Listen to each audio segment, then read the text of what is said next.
worried. We were worried about vaginas. We were worried what we think about vaginas, and even more worried that we don't think about them. We were worried about our own vaginas. They needed a context of other vaginas, a community, a culture of vaginas.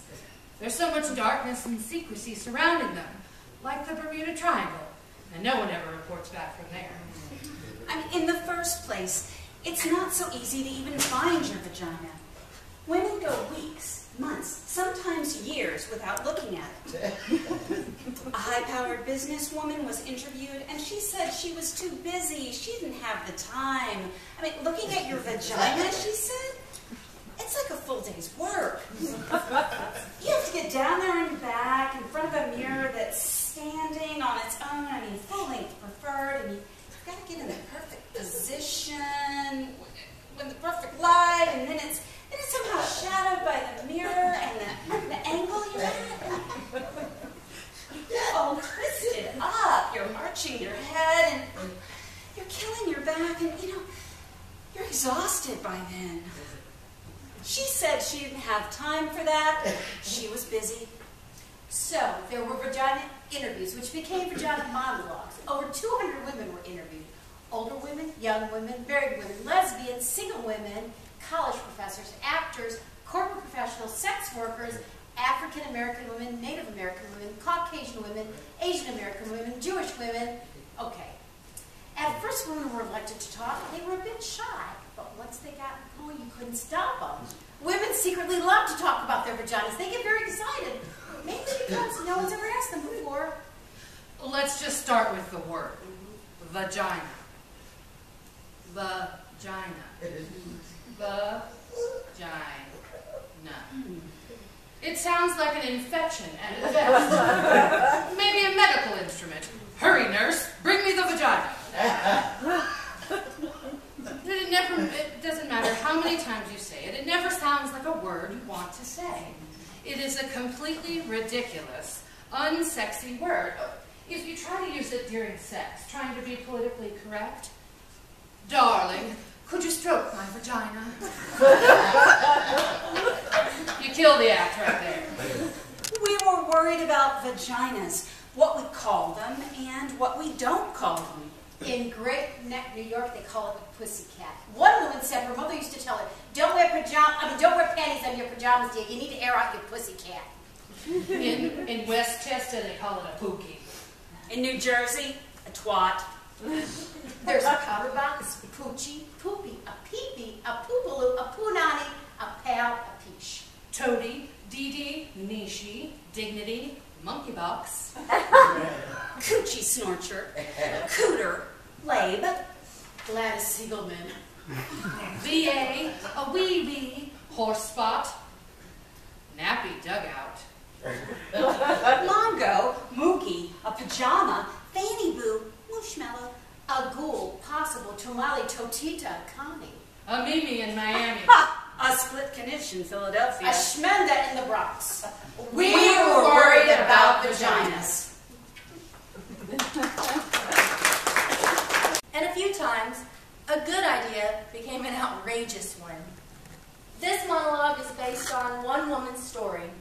Although the subject came up in every interview, it was often fraught. The subject being hair. You cannot love a vagina unless you love hair. My first and only husband hated hair. He said it was cluttered and dirty. He made me shave my vagina. It looked puffy and exposed like a little girl. This excited him. When he made love to me, my vagina felt the way a beard must feel. It felt good to rub it, and painful like scratching a mosquito bite. It felt like it was on fire. I refused to shave it again. Then my husband had an affair. When we went to marital therapy, he said he screwed around because I wouldn't please him sexually. I wouldn't shave my vagina. The therapist had a German accent and gasped between sentences to show her empathy. She asked me why I didn't want to please my husband. I told her I thought it was weird. I felt little when my hair was gone down there. and I couldn't help talking in a baby voice. My skin got irritated, and even calamine lotion wouldn't help it. She said that marriage was a compromise. I asked her if shaving my vagina would stop him from screwing around. I asked her if she had many cases like this before. She said that questions diluted the process. I needed to jump in. She was sure it was a good beginning. This time, when we got home, he got to shave my vagina. It was like a therapy bonus prize. He clipped it a few times, and there was a little blood in the bathtub. But he didn't notice it because he was so happy shaving me. Then later, when my husband was pressing against me, I could feel his spiky sharpness sticking into me, my naked, puffy vagina. There was no protection. There was no fluff. I realized then that hair is there for a reason. It's the leaf around the flower, the lawn around the house. You have to love hair in order to love the vagina. You can't just pick the parts you like. And besides, my husband never stops screwing around.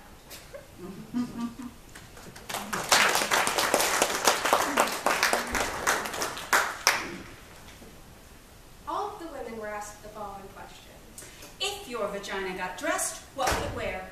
Glasses, a beret, leather jacket, Silk stop. a feather boa. A male tuxedo, jeans, something form-fitting. Emeralds. An evening gown. Sequins. Armani only. A tutu. See-through black underwear. A taffeta ball gown. Something machine washable. A costume eyeglass, purple velvet pajamas, angora, a red bow. Ermine and pearls.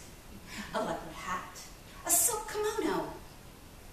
Sweatpants. A tattoo. An electrical shock device to keep unwanted strangers away. High heels, lace, and combat boots. Purple feathers, twigs and shells, cotton, A pinafore. A bikini. A slicker. If your vagina could talk, what would it say? 2 words. Slow down. Is that you? Feed me. I want. Yum, yum. Oh yeah. start again. No, over there. Lick me. Stay home. Brave choice. Think again. More, please. Embrace me. Let's play. Don't stop. More, more. Remember me? Come inside. Not yet.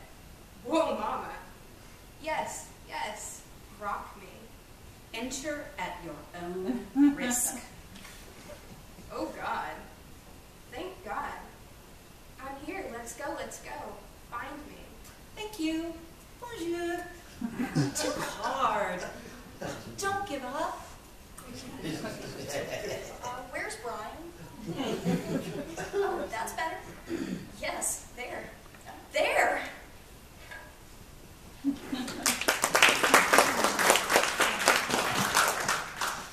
A group of women between the ages of 65 and 75 was interviewed.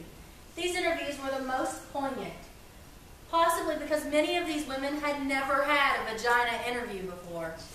One woman, who was 72, had never even seen her vagina. She had washed herself in the shower and the bath, but never with conscious intention. She had never had an orgasm. At 72, she went into therapy, as they do in New York. And with the help of her therapist, she went home one afternoon by herself, lit some candles, took a bath, played some music, and she got down with herself. She said it took her over an hour because she was arthritic. But when she finally found her clitoris, she said she cried. This monologue is for her, the flood. Down there? Oh, I haven't been down there since 1953. No, it had nothing to do with Eisenhower. It's a cellar down there. It's very damp, clammy. You don't want to go down there. Too trust me, you get sick. It's suffocating, very nauseating. The smell of the clamminess and the mildew and everything. Smells unbearable. Gets in your clothes. No, there was no accident down there. I mean, it didn't blow up or catch on fire or anything. It wasn't so dramatic. I mean, I just... Never mind. No! Never mind. I can't talk to you about this. What is a nice girl like you going around talking to old ladies about their down there's for? I didn't do this kind of thing when I was a girl. What? Oh, Jesus. Okay, all right. There was this boy, Andy Leftkov. Oh, he was cute. Well, at least I thought so. And he was tall like me, and I really liked him. And he asked me out for a date in his car, and we went to the... I can't tell you this. I can't do this. I can't talk about down there. I mean, it's there. It's like the cellar. There's rumbles down there sometimes, and you can hear the pipes, and things get caught there. Little animals and things. It gets wet. And sometimes you have to plug up the leaks. I mean, otherwise, doors closed, you forget about it. I mean, it's part of the house. But you don't see it or think about it. I mean, it has to be there because every house needs a cellar. Otherwise, the bedroom would be in the basement. Oh, Andy. Andy Leftkov, right. Oh, Andy was good looking. Oh, he was a catch. That's what we called it in my day.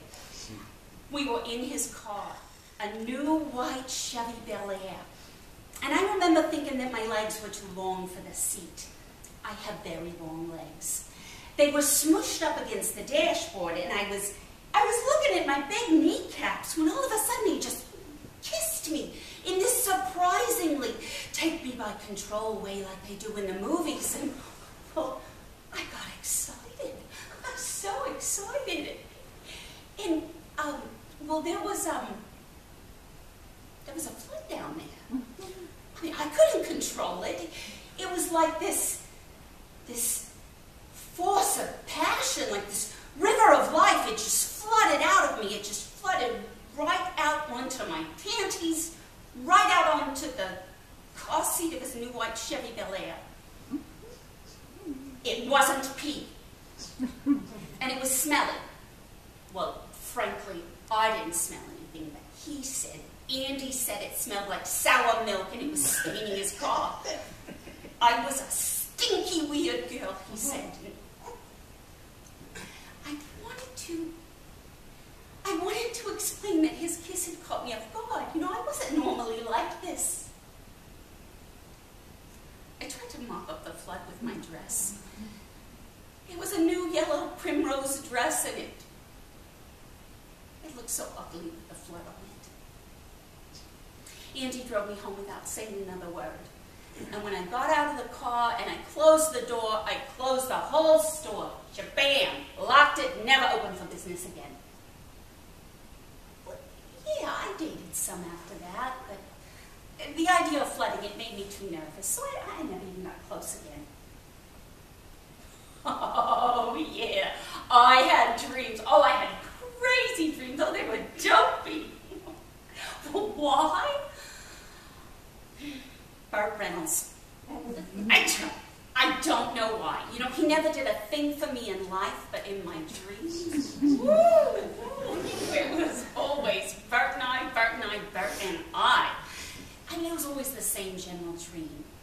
We'd be out, Burt and I, and it would be some restaurant, like you'd see in Atlantic City, all big, and with the chandeliers, and there was stuff, and waiters, thousands of waiters with the vests. And Burt would hand me this corsage, and I would pin it on my blazer, and we'd laugh. We were always laughing, Burt and I. Laughing. Oh. We would eat shrimp cocktails.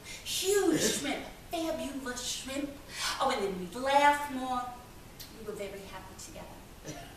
And then Bert would look me in the eye and pull me to him right in the middle of the restaurant. And just as he was about to kiss me, the entire restaurant would start to shake, and pigeons would fly out from under the table. I do not know what those pigeons were doing there. And then the flood would come straight from down there. It would pour out of me. It would pour, and there would be fish in it, little boats, and the whole restaurant would fill up with my flood. And there would be Bert, standing waist deep in it, looking horribly disappointed in me that I had done it again. He was horrified as he watched his friends, Dean, Martin, and the like, swim past us in their tuxedos and their evening gowns. I don't have those dreams anymore. Not since they took out just about everything connected with down there. You know, they moved out the uterus, the tubes, the whole works. Oh, the doctor, he thought he was being funny. He said if you don't use it, you lose it. But really, I found out it was cancer. Everything had to go. Who needs it anyway? It's highly overrated. I've done other things. I love the dog shows. I sell antiques. What would it wear? What kind of a question is that? What would it wear? It would wear a big sign closed due to flooding. What would it say? I told you, it is not like that. It's not like a person who speaks. It stopped being a thing that talked a long time ago. It's a place. It's a place you don't go. It's closed up under the house down there. You happy? You got me to talk. You got it out of me. You got an old lady to talk about it down there. You feel better now? Actually, you're the first person that I ever told about this. And I feel a little bit better.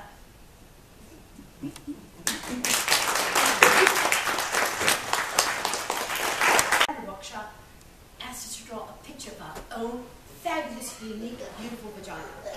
That's what she called it. She wanted to know what our own fabulous, unique vagina looked like to us. One woman who was pregnant drew a big red mouth with coins standing off of it. Another rather skinny woman drew a serving platter with a sort of Devonshire pattern on it. I drew a big black dot with little squiggly lines surrounding it.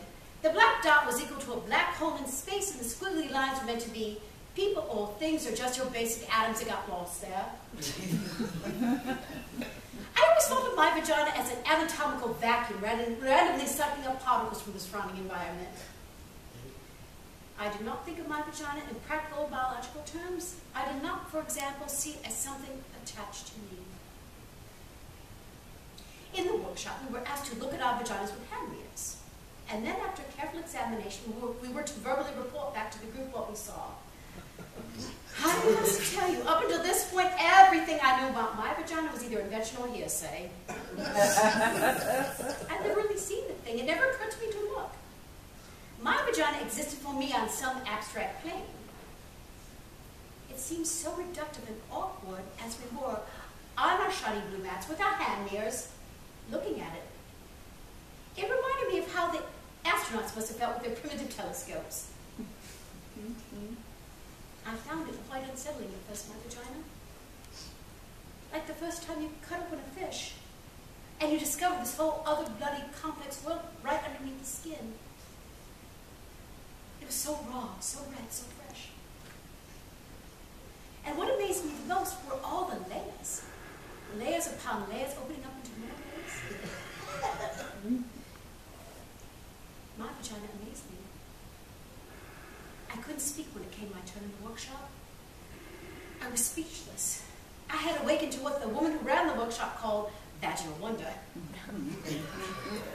I wanted to lay there forever on my mat, my legs spread, examining my vagina forever. It was better than the Grand Canyon, ancient and full of grace.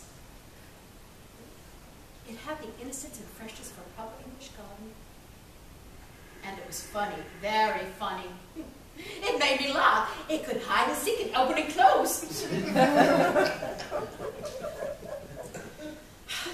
Then the woman who ran the workshop asked how many women in the workshop had had orgasms. 2 women tentatively raised their hands. I did not raise my hand, although I had had orgasms. I did not raise my hand because they were accidental orgasms. They happened to me. They happened in my sleep. I would awaken in splendor. They happened in the water a lot, mostly in the bath, once in Cape Cod. They happened on horses, on bicycles, on the treadmill at the gym. I did not raise my hand because although I had had orgasms, I did not know how to make one happen. It felt wrong getting involved. It felt contrived, manipulative. It felt Hollywood. The surprise would be gone, and the mystery. The problem was the surprise had been going for 2 years, and that's why I was in the workshop. I was frantic. Then the moment arrived that I both dreaded and longed for. The woman who ran the workshop asked us to take out our hand mirrors and see if we could locate our clitoris. We were there, the group of us women, on our backs, on our mats, searching for our spots, our locus, our reason, and I don't know why, but I began to cry. Maybe it was the sheer embarrassment. Maybe it was knowing that I had to give up the fantasy, the enormous, life-consuming fantasy that someone was going to come and do this for me. The fantasy that someone was going to lead my life, to choose the direction, to orgasms. I could feel the panic coming. The simultaneous terror and realization that I had avoided finding my clitoris, had rationalized it as something mainstream in consumers because I was, in fact, afraid that I did not have a clitoris. That I was one of those constitutionally incapable, one of those shut down, frigid, dried up, apricot tasting, bitter. Oh my God. I lay there with my mirror, searching for my spot with my fingers. And all I could think of was the time I was 10 and lost my golden emerald ring in a lake. How I kept diving over and over again to the bottom of the lake, searching for it, feeling stones and fish and bottle caps and slimy stuff, but never my ring. The panic I felt. I knew I would be punished. The woman who ran the workshop saw my insane scrambling, sweating, and heavy breathing, and she came over. I said, "It's gone! I lost it! I lost my clitoris! I should have done it swimming!" She laughed. She explained to me that my clitoris was not something I could lose. It was part of me, the essence of me, she said. She said it was both the doorbell to my house and the house itself. I didn't have to find it, I had to be it.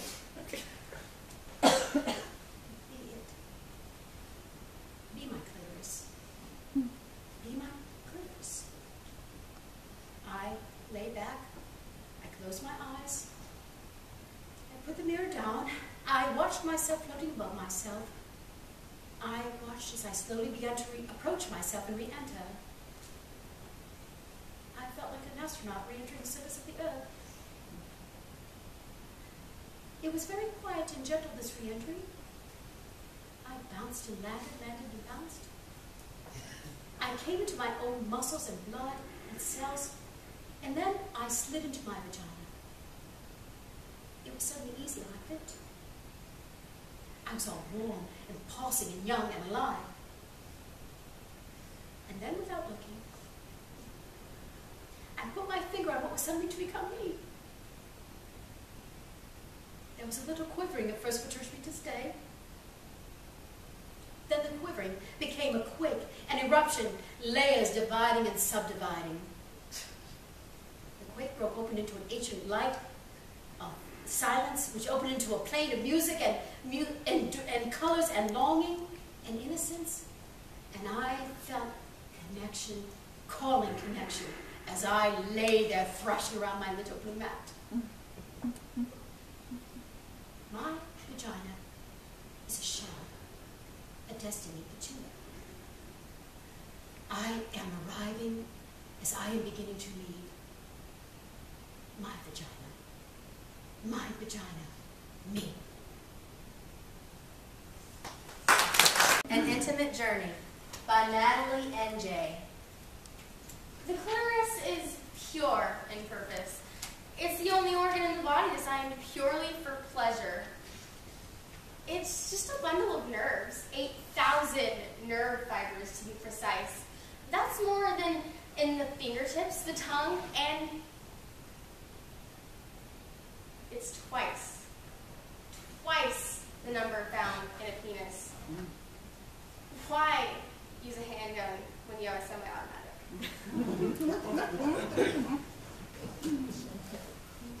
This monologue was based on an interview with a woman who had a good experience with a man because he liked to look at it.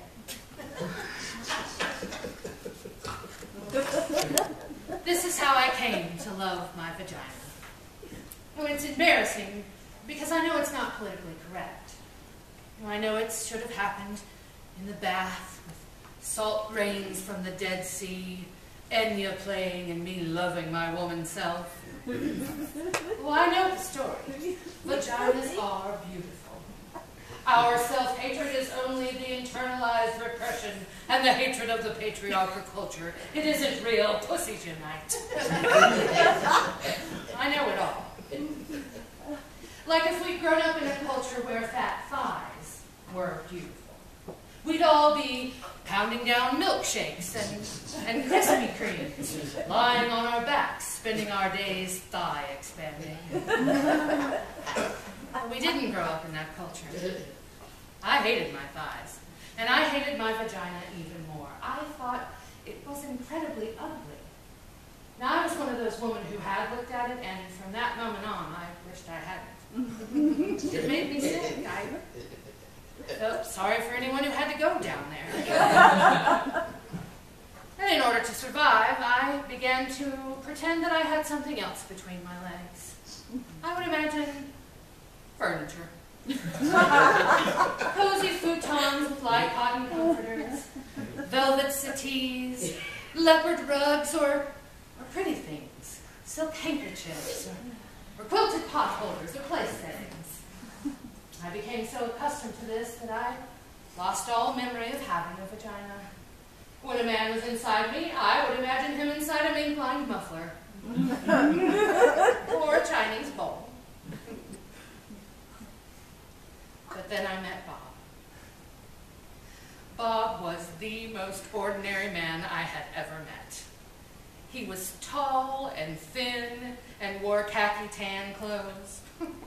Oh, Bob did not like spicy foods, and he did not listen to Prince. He had no interest in sexy lingerie. In the summer, Bob spent time in the shade. He did not share his inner feelings. He had no issues or problems, and he wasn't even an alcoholic. Bob wasn't very funny or articulate or mysterious. He wasn't mean or unavailable. He wasn't self-involved or charismatic. Oh, he did not drive fast. I didn't particularly like Bob. I would have missed him altogether if he hadn't reached down to hand me my change that I dropped on the deli floor. When he went to hand me my pennies and quarters, his hand accidentally touched mine. Something happened. I went to bed alone. But that's when the miracle occurred. You see, it turned out that Bob loved vaginas. He was a connoisseur. He loved the way they looked. He loved the way they felt. He loved the way they smelled, the way they tasted. But most importantly, he loved the way they looked. He had to look at them. The first time we had sex, he told me he had to see me. I'm right here, I said. No, you, he said. I have to see you. Turn on the light, I said, thinking he was some weirdo and freaking out in the dark. And he turned on the light. Okay, he said, I'm ready to see you.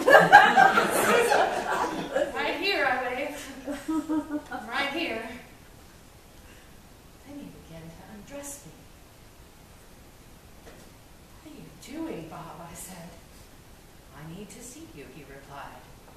No need, I said. Just do it. Need to see what you look like, he said. Oh, but you've seen a red leather couch before. Bob continued. He would not stop. I wanted to throw up and die. This is awfully intimate, I said. Can't you just do it? No, he said. It's who you are. I need to look. So, I held my breath, and he looked. And looked. Then he got breathy and his face changed. Bob wasn't ordinary anymore. He looked like a hungry beast. You're so beautiful, I said. You are elegant and deep and innocent and wild. You saw that there, I said? It was like he read my palm. I saw that, he said. That and more. Much, much more. He stayed looking for almost an hour, as if he were looking at the moon, studying a map, staring into my eyes, but it was my vagina. I watched him there in the light looking at me, and he was so genuinely excited, so peaceful and euphoric that I began to get wet and turned on. I began to see myself the way he saw me. I began to feel beautiful and delicious, like a great painting or a waterfall. And Bob wasn't afraid. He wasn't grossed out. And I began to swell, began to feel proud, began to love my vagina. And Bob, he lost himself there. And I was there with him, in my vagina. And we were gone. Not so happy fact. Found in UNICEF's 2013 report, Female Genital Mutilation and Cutting, a Statistical Exploration.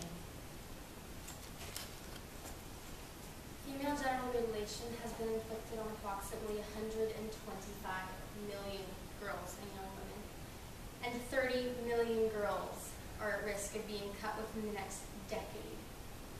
29 countries where it's practiced, mostly in Africa. About 3 million girls a year can expect a knife or a razor or a glass shard to cut their clitoris or remove it altogether. In a man, it would range from amputation of most of the penis to removal of all of the penis. Short-term results include tetanus, hemorrhages, cuts in the urethra, bladder, and vaginal walls. Long-term include chronic uterine infection, increased agony and danger during childbirth, and early deaths.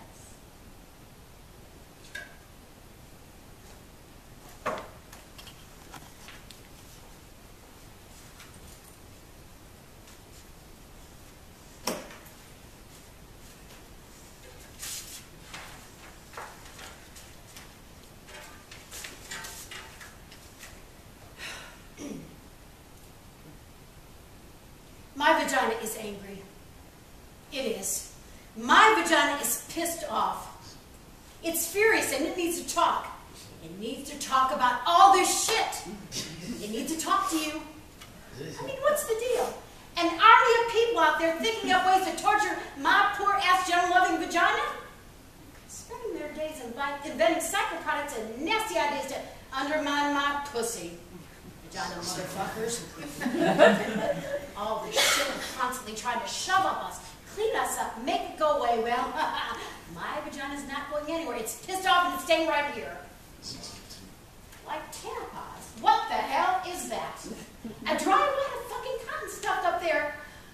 Why can't they suddenly lubricate the tampon? As soon as my vagina sees it, it goes into shock. It closes it up and says, forget it. You need to convince the vagina vagina. Introduce it to things, prepare the way. That's what foreplay's about. You've got to seduce my vagina, engage my vagina's trust. You can't do that with a dry wad of fucking cotton.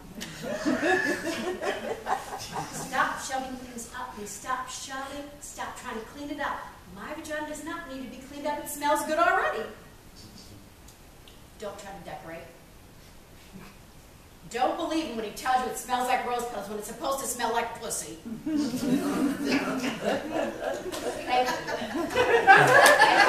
mean, what? That's what they're trying to do. They're trying to clean it up, make it smell like a bathroom spray or a garden. All those douche sprays, floral, berry, rain. I don't want my pussy smelling like rain. Like wash the fish after you cooked it. I like the taste of fish. That's why I ordered it. And then there's those exams. Don't you hate that? Who thought those up? Why the scary paper dress that scratches your tits and crunches like a wad of paper that somebody threw away? Why the rubber gloves? Why the flashlight? I don't look there like Nancy Drew working against gravity. Why the Nazi steel stirrups? Why the mean cold duck lips they shove inside? My vagina gets angry about those visits. It gets defended weeks in advance and it won't go out of the house. Then you get there. Don't you hate that? Scoot down. Now relax your vagina. Why? You can shove mean cold duck lips inside? I don't think so. Why can't they find some nice, delicious purple velvet to wrap me in? You know, lay me down in a cotton feathery spread. Put on some nice, friendly pink or blue gloves on. Rest my feet in some fur-covered stirrups. Warm up the duck lips. Work with my vagina, please.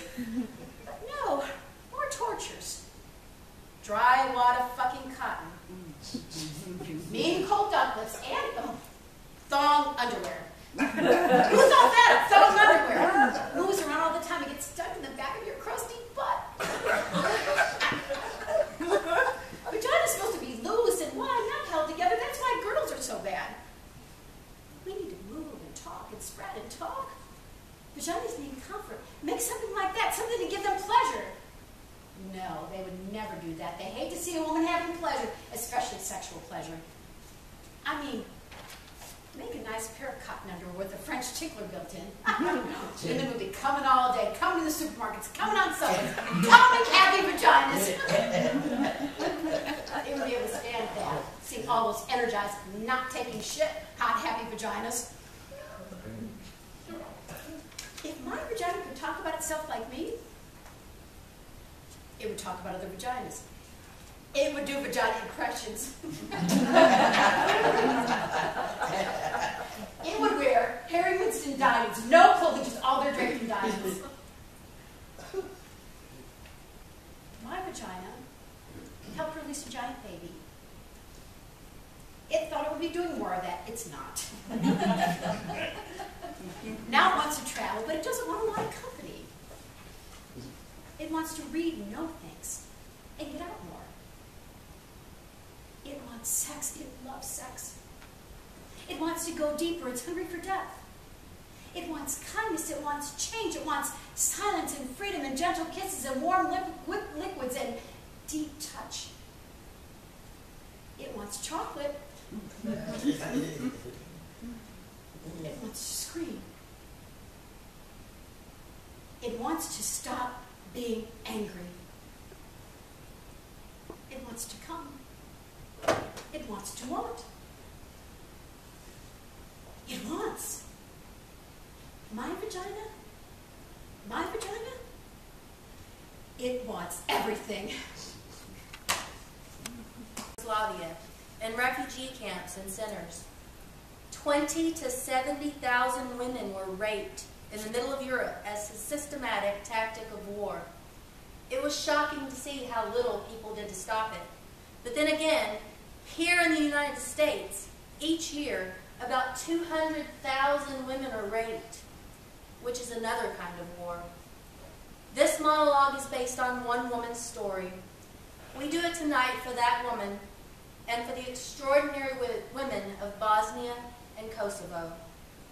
My vagina was my village.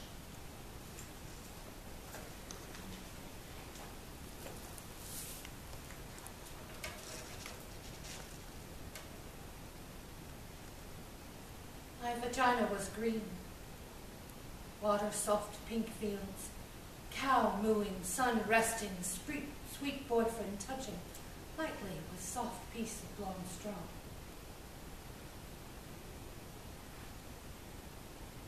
There is something between my legs. I do not know what it is. I do not know where it is. I do not touch. Not now.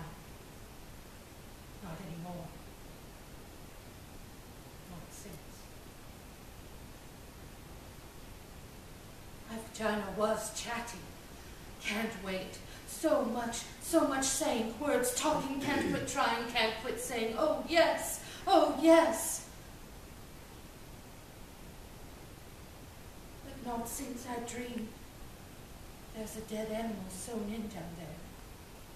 Thick, black fishing line. And the dead animal smell, it can't be removed. Throat is slit. It's bleeding through all of my summer dresses.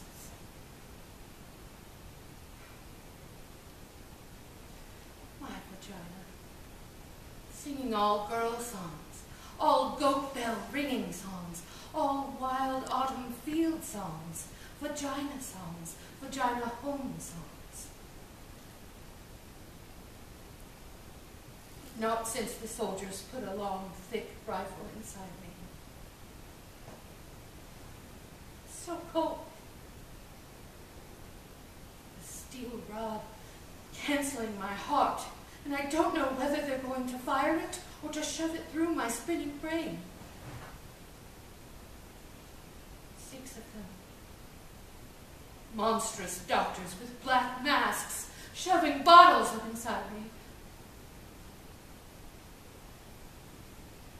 There were sticks. In the end of the room. My vagina. Swimming river water. Clean spilling water over sun-baked stones, over stone clit. Clit stones over and over. But not since I heard the skin tear and made linen screeching sounds. Not since a piece of my vagina came off in my hand. What part of the lip? Now one side of the lip is completely gone. My vagina. Alive, wet, water village. My vagina, my hometown. Not since they took turns for 7 days, smelling like feces and smoked meat. Left their dirty sperm inside me.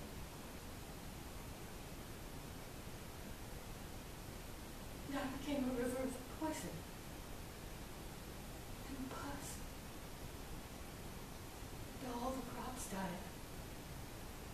And fish.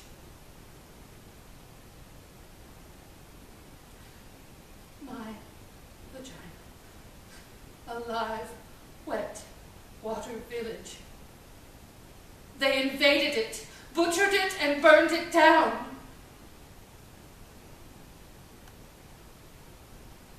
I do not touch now. Do not visit. I live someplace else now. I do not know where that is.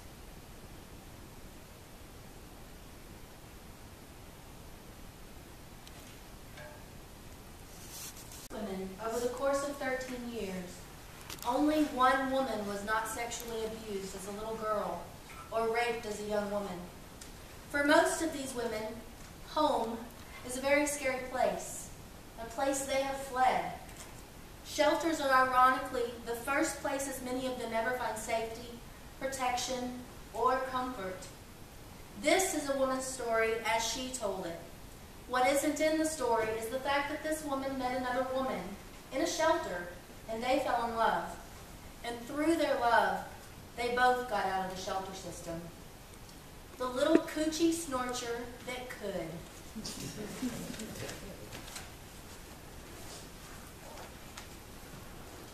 Memory. December 1965. 5 years old. Mama tells me in a scary, loud, life-threatening voice to stop scratching my coochie snorcher. I become terrified that I've scratched it off down there. I do not touch myself again, even in the bath. I'm afraid of the water getting in, filling me up so I explode. I put Band-Aids over my coochie snorcher to cover the hole. But they fall off in the water. I imagine a stopper, a bathtub plug there, to prevent things from entering me. I sleep with 3 pairs of Happy Heart pattern cotton underpants underneath my snap-on pajamas. I still want to touch sometimes, but I don't. 7 years old, Edgar Montaigne, who was 10, gets angry at me and punches me with all his might between my legs. It feels like he breaks my entire self. I limp home. I can't pee. My mom asks me what's wrong with my coochie snorcher, and when I tell her what Edgar did to me, she yells at me and she says, "Never let anyone touch me down there again." I try to explain to her that he didn't touch it, Mama. He punched it. 9 years old. I play on the bed, bouncing and falling, and I impale my coochie snorcher on the bedpost. I make a high-pitched screaming noise that comes straight from my coochie snorcher's mouth. I get taken to the hospital, and they sew it up down there where it's been torn apart. I'm at my father's house, and he's having a party upstairs. Everyone's drinking. I'm playing alone in the basement, and I'm trying on my new cotton white bra and panties that my father's girlfriend gave me. Suddenly, my father's best friend, a big man Alfred, comes up from behind me and pulls my new underpants down and sticks his big hard penis into me. I scream. I kick. I try to fight him off, but he already gets in. My father's there, and then he has a gun, and there's a loud, horrible noise, and then there's blood all over Alfred, all over me. So much blood. I'm sure my coochie snorcher is finally falling out. Alfred's paralyzed for life, and my mama doesn't let me see my father for 7 years. 13 years old. My coochie snorcher is a very bad place. A place of pain, nastiness, punching, invasion, and blood. It's a site for mishaps, a bad luck zone. I imagine a freeway between my legs, and I am traveling, going far away from here. 16 years old. There's this gorgeous 24-year-old woman in our neighborhood, and I stare at her all the time. One day she invites me into her car. She asks me if I like to kiss boys. I tell her I do not like to do that.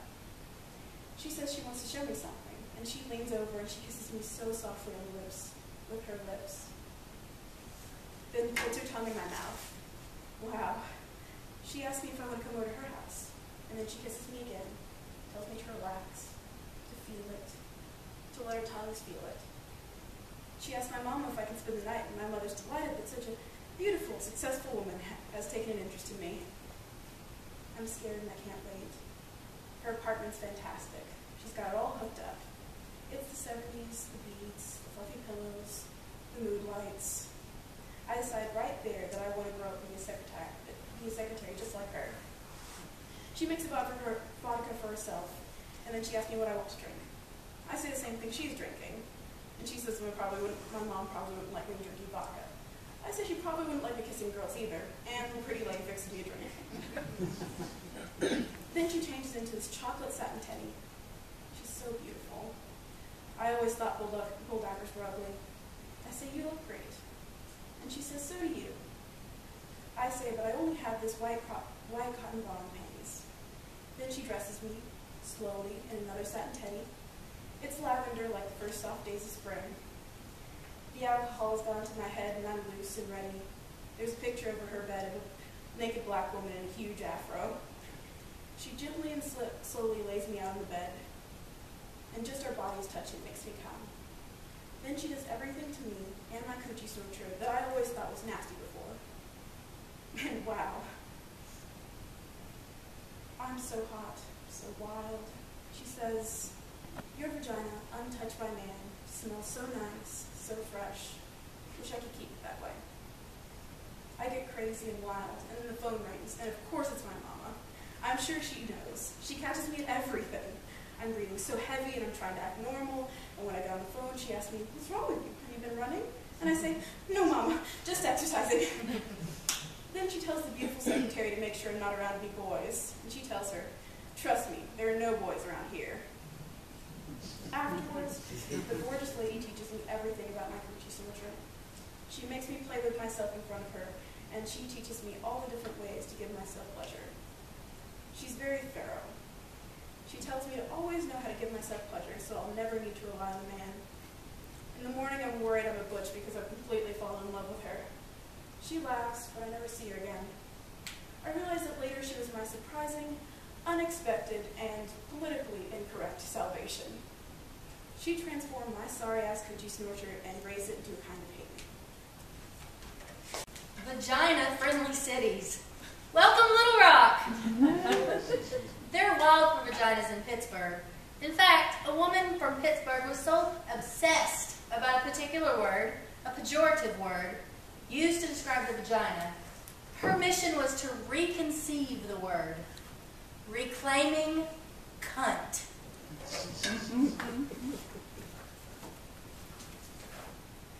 I call it cunt. I've reclaimed it. Cunt. I really like it. Cunt. Listen to it. Cunt. Catter, cackle, clicked, cute. Come closed, closed inside. Inside, then you. Then then curvy, inviting shark skin you. Uniform, under, up, urge, then M, then cunt.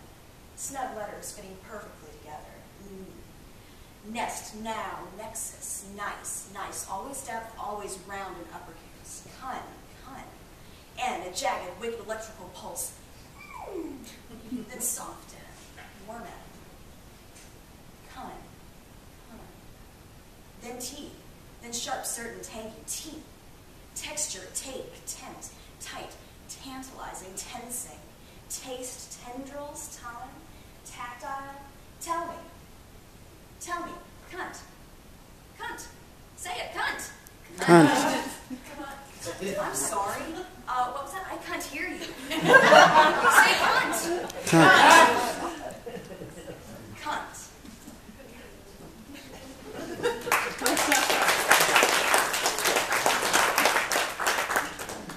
6-year-old girl. A 6-year-old girl was interviewed. If your vagina could talk, what would it say? It would say words that begin with V and T. Violin and turtles are examples.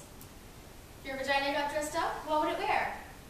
Red high tops and a Mets cap. Worn backwards. What does your vagina remind you of? A pretty dark peach. Or a treasure that I found that's all mine. What's your favorite thing about your vagina? Somewhere really, really deep inside, there's a really smart brain. What does your vagina smell like? Snowflakes. Have a rich, compelling, complex relationships with their vaginas. This particular woman blows my mind. She was a sex worker, but she only did sex work with women. The woman who loved to make vaginas happy.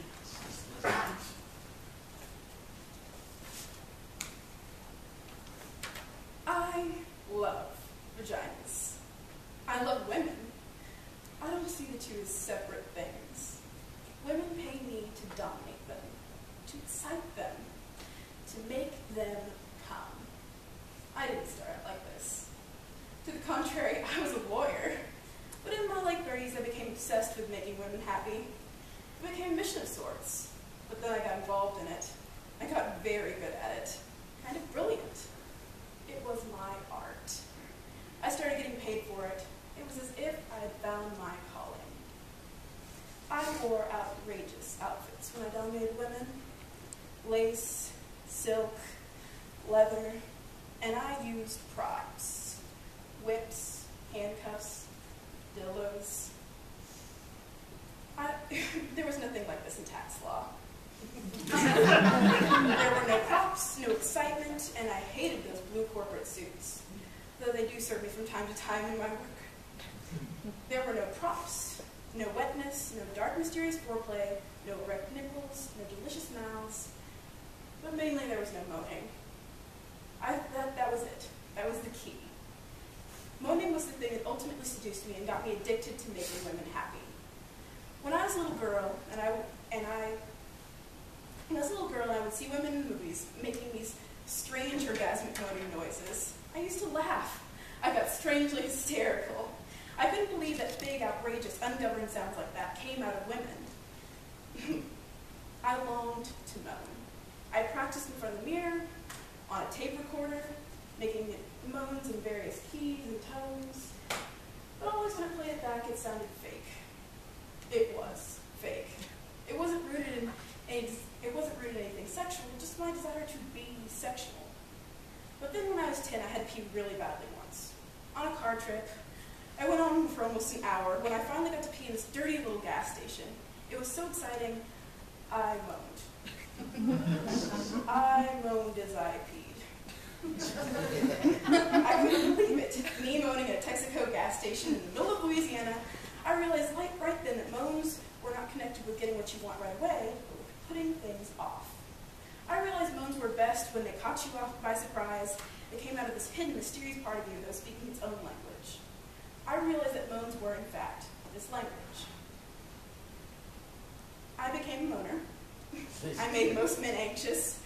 Frankly, it terrified them. I was loud and they couldn't concentrate on what they were doing. They lost focus, and then they lose everything. We couldn't make love in people's homes. The walls were too thin. I got a reputation in my building, and people started treating me with contempt in the elevator. They thought I was too intense. Some called me insane. I began to feel bad about moaning. I got quiet and polite. I made noise into a pillow. I learned to choke down my moan, hold it back like a sneeze. I began to get headaches and stress-related disorders. I became hopeless when I discovered women. I discovered that most women liked my moaning, loved my moaning. But more importantly, I discovered how deeply excited I got when other women moaned, when I was responsible for their moaning. I made love to quiet women. I found this place inside of them that shocked themselves in their moaning. I made love to moaners who found a deeper, more penetrating moan. It was a kind of surgery, a delicate science, finding the tempo, the exact location or home of the moan. That's what I called it. Sometimes I found it over a woman's jeans. Sometimes I snuck up on it, off the record, quietly disarming the surrounding alarms and moving in. Sometimes I used force, but not the violent, depressing force. More like dominating, I'm going to take you someplace, don't worry, lay back and enjoy the ride kind of force. Sometimes it was simply mundane. I found the moan before things even got started, while we were eating salad or chicken. Just casual, right there with my fingers. Here it is, like that. Real simple. In the kitchen, all mixed up with the balsamic vinegar. Sometimes I used props. I love props. Sometimes I made a woman find her moan in front of me. I waited, stuck it out. She opened herself, and I wasn't fooled by the minor, more obvious moans. No, I pushed her further, all the way into her power moan. There was the clit moan, the vaginal moan, the combo clit vaginal moan. There was the almost moan, the elegant moan, the great slick moan. The Jewish moan. Oh God, oh no! The African American moan. Oh, shit! The Irish Catholic moan. Forgive me.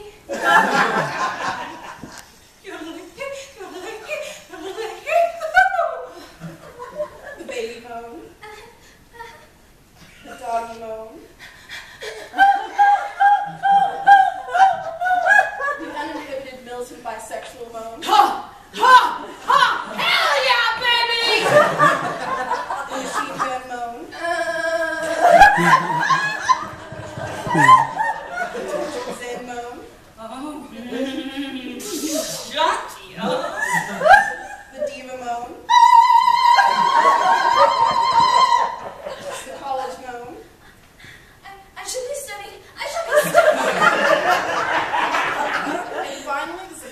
triple orgasm mode.